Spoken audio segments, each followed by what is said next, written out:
അപ്പൊ എല്ലാം പറഞ്ഞ പോലെ ആയിക്കോട്ടെ. ശരി മോളെ ഇറങ്ങല്ലേ.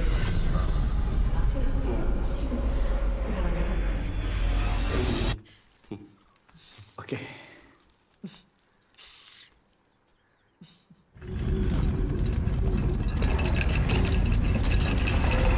ആ തന്തയുടെ ഒരു ചതുരത്തിലെ വർത്താനവും കോത്താരത്തെ കണക്ക് ഉറപ്പായിട്ട് ഇയാളെ ഇയാളുടെ ഭാര്യ ഇട്ടിട്ട് പോയാൽ എന്താ അവിടെ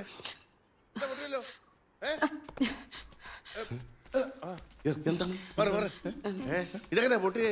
അത് ഞാൻ ഈ പാത്രങ്ങൾ എടുത്തപ്പോ സ്ലിപ്പ് ആയതായിരുന്നു. എല്ലാം ശരിയായ സന്തോഷത്തില് മോളി കപ്പും ശ്വാസം എടുത്ത് അതാണ്. മോളെ സൂക്ഷിക്കേ. കുഴപ്പമില്ല. കുഴപ്പമൊന്നുമില്ല. Steffi safe.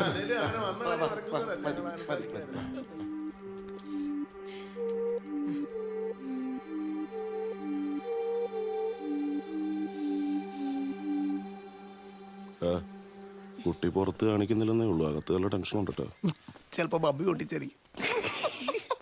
അങ്ങനെ ബോണിക്കുട്ടന്റെ കല്യാണം. അയ്യോ ചവിട്ടി. ചാച്ചന്റെ കല്യാണം കൂടെ റെഡിയാണ്.